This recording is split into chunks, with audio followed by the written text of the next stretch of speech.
Welcome to the series of CSS.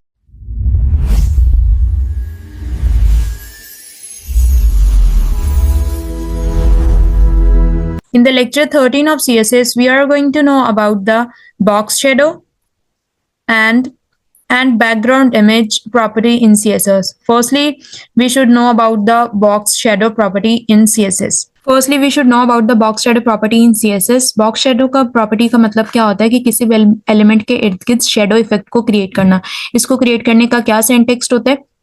सबसे पहले हमारे पास यहाँ पे लिखा हुआ है 2 pixels, 2 pixels, 10 pixels and green. जो फर्स्ट 2 पिक्सल्स यहाँ पे रिप्रेजेंट कर रहा है वो होता है H horizontal, means that x horizontal offset. Horizontal मतलब आपका शेडो राइट साइड पे कितना मूवमेंट होनी चाहिए वो हम राइट साइड पे वो कितना होना चाहिए वो हम फर्स्टली यहाँ पर 2 पिक्सल से शो करते हैं. जो नेक्स्ट 2 पिक्सल्स है वो शो कर रहा है कि अपवर्ड या डाउनवर्ड कितनी उसकी मूवमेंट होनी चाहिए, कि वो उसकी पोजीशन क्या होनी चाहिए, अपवर्ड या डाउनवर्ड, वो हम सेकंड यहाँ पर पिक्सल से शो करते हैं. जो थर्ड 10 पिक्सल्स है ये ब्लरेंस को शो करते हैं.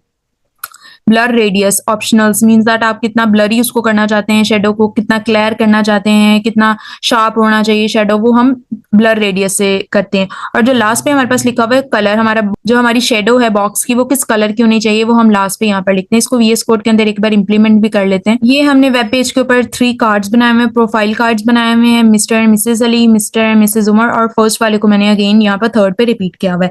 तो यहाँ पर अभी तक कोई बाउंड्री नजर नहीं आ रही है, लेकिन जैसे ही हम बॉक्स शेडो को इसके अंदर एंटर करेंगे तो एक बहुत प्रोमिनेंट सी इनके अंदर बाउंड्री अपीयर हो जाएगी. तो यहाँ पर मैंने HTML के अंदर इनका सारा कोड लिखा हुआ है. सिमिलरली CSS के अंदर भी उनकी मेजर प्रॉपर्टीज को यूज किया हुआ है. सिमिलर हम यहाँ पर यूज करना चाहते हैं क्या, बॉक्स शेडो की प्रॉपर्टी. बॉक्स शेडो हम यूज करेंगे. बॉक्स शेडो में सबसे पहले हम एक्स ऑफसेट कितना देना चाहते हैं, वो बाहर की तरफ एक्स की ऑफसेट कितना होना चाहिए वो हम देते हैं यहाँ पर 2 पिक्सल्स. नेक्स्ट हम हॉरिजॉन्टल कितना उसको ऑफसेट देना चाहते हैं वाई एक्सिस के अलोंग, वो हम 15 पिक्सल्स कर लेते हैं. नेक्स्ट हम ब्लरेंस कितनी देना चाहते हैं उसको देखने से पहले हम इसको सेव करके व्यू करते हैं कि किस तरह का व्यू होगा. रिफ्रेश करते हैं. अब आप देख सकते हैं कि वेब पेज के ऊपर यहाँ पर नीचे की तरफ ब्लैक कलर और डिफॉल्टेड ब्लैक कलर में ही अपीयर हो रहा है, नीचे की तरफ और राइट की तरफ. सिमिलर हम यहाँ पर ब्लरेंस कितनी करना चाहते हैं इसकी 15 पिक्सल्स. अभी बहुत क्लियर है हमारे पास. अभी मैं इसको रिफ्रेश नहीं कर रही. अब आप देख सकते हैं बहुत बहुत क्लियर शेडो नजर आ रही है, लेकिन जैसे ही मैं इसको रिफ्रेश करूंगी ये शेडो क्या हो गई है, ब्लर हो गई है. इसका हम कलर भी चेंज कर सकते हैं. अगर मुझे कोई कलर चाहिए तो हम यहाँ पर ग्रीन कलर करना चाहते हैं, ग्रीन कलर कर सकते हैं. पर्पल कलर करना चाहते हैं, पर्पल कलर कर सकते हैं. ये वाला कलर हम कर लेते हैं. इसको रिमूव करते हैं और इसको सेव करते हैं, रिफ्रेश करते हैं. अब आप देख सकते हैं कि ब्लैक की बजाय कौन सा कलर अपीयर हो गया है, ऑरेंज टाइप कलर अपीयर हो गया, और तीनों कार्ड्स डिफरेंशिएट हो गए विद द हेल्प ऑफ और प्रोमिनेंट हो गए. पहले हमारे पास विजिबल नहीं हो रहा था कि पहला कार्ड कहाँ खत्म हो रहा है, दूसरा खत्म कहाँ हो रहा है. तो अब शेडो से क्या हो गया, प्रोमिनेंट हो गए. हम यहाँ पर इसको बॉर्डर भी देख सकते हैं. अगर हम यहाँ पर बॉर्डर दें, बॉर्डर अगर हम यहाँ पर ब्लैक कलर में दें और सॉलिड देना चाहते हैं तो सॉलिड दे सकते हैं. इसको सेव करते हैं एंड रिफ्रेश करते हैं. अब आप देख सकते हैं कि बॉक्स शेडो में मैंने बॉक्स रेडियस भी दे दिया है, बॉर्डर भी दे दिया है एंड सिमिलर बॉक्स शेडो भी दे दिया है. तो बॉक्स शेडो से जो नेक्स्ट प्रॉपर्टी हम पढ़ने वाले हैं वो है background image property in CSS.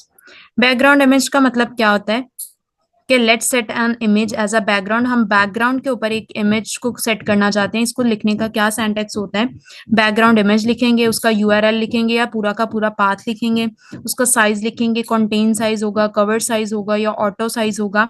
ये हम VS कोड के अंदर चलकर देखते हैं कि कंटेन क्या होता है, कवर क्या होता है या ऑटो क्या होता है. तो सबसे पहले मैं यहाँ बॉडी टैग के अंदर HTML के अंदर एक डिव क्रिएट कर लिया है. style.css में इसको with 400 pixels they the, height इसको 200 पिक्सल्स दे दिए, बैकग्राउंड कलर मैंने पर्पल दे दिया और मार्जिन इसको 10 पिक्सल्स ऑटो दे दिया. और हमारे वेब पेज पर ये डिव कुछ इस तरह से अपीयर हो रहा है.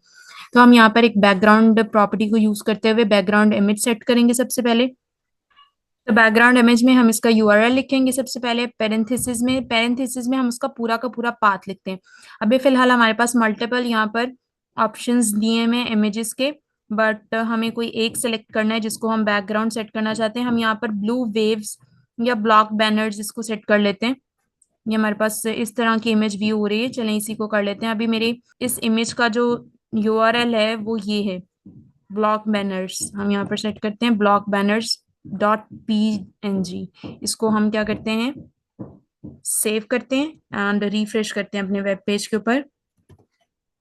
तो अब आप देख सकते हैं कि इमेज जो है, एक्चुअल इमेज तो कुछ इस तरह से दिखाई दे रही है, बट जब हमने इसको style dot C S S के अंदर सेट किया बैकग्राउंड इमेज के तौर पर, तो ये अपीयर कुछ इस तरह से हो रही है।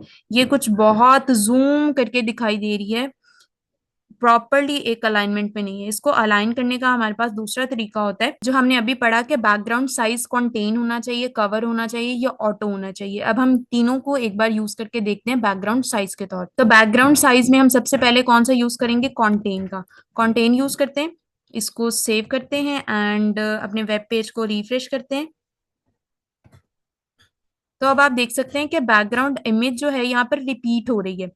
जैसे कि अगर मैं यहाँ पर डिस्प्ले करूं तो यहाँ से यहाँ तक इमेज जो है वो कंप्लीट हो रही है, बट इसके बाद ये वाला सेक्शन जो है वो रिपीट हो रहा है यहाँ से। इट्स मीन कि जो भी रेजोल्यूशन है मेरी इमेज की, वो मेरे इस वाले डिव के अंदर कंप्लीट नहीं आ रही, तो उस स्पेस को फिल करने के लिए उस इमेज को क्या कर दिया गया है, रिपीट कर दिया गया। तो इस रेपिटेशन को खत्म करने के लिए हम दूसरा यूज करते हैं विच इज ऑटो। अगर हम ऑटो को यूज करें, यहाँ पर कॉन्टेन की जगह अगर हम ऑटो को यूज करें, OUT ऑटो, और उसको सेव करें एंड देन क्या करें, अपने वेब पेज को रिफ्रेश करें, तो अब आप देख सकते हैं ऑटो से भी वही ब्लरेंस आ रही है जो सबसे पहले हमारे पास शो होगी। तो लास्ट पे हम यूज करेंगे इसको cover, which is cover and save and refresh. तो कवर से आप देख सकते हैं प्रॉपर अलाइनमेंट में पूरी की पूरे इमेज उस डिव के अंदर अलाइन हो गई है और सेट हो गई है। इसलिए measure of the background sizes हम क्या लेते हैं, कवर ही लेते हैं, जिससे हमारी पूरी की पूरी इमेज उस डिव के अंदर जो हमने साइज अलाइन किया है या सेट विथ और हाइट अलाइन की है, वहां पर बैकग्राउंड इमेज उसके अंदर सेट आ जाए। तो यहाँ पर हम टेक्स्ट भी लिख सकते हैं। अगर मैं यहाँ पर टेक्स्ट लिखूं, हेलो,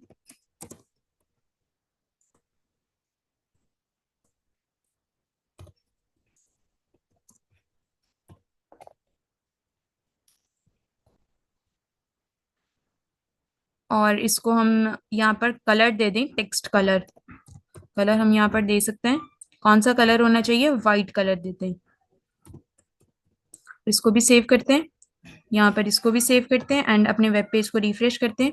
तो अब आप देख सकते हैं कि यहाँ पर ऊपर की तरफ hello my self Iman from in centre footsteps image के ऊपर क्या अपीयर हो गया, टेक्स्ट अपीयर हो रहा है, और टेक्स्ट के बैकग्राउंड पे एक इमेज क्रिएट हो गया। इस तरह हम अपने वेब पेजेस पर हम बैकग्राउंड में इमेज और फोरग्राउंड में टेक्स्ट को अपीयर करवा सकते हैं। Hope so you understand the concept of the box shadow and background image in CSS।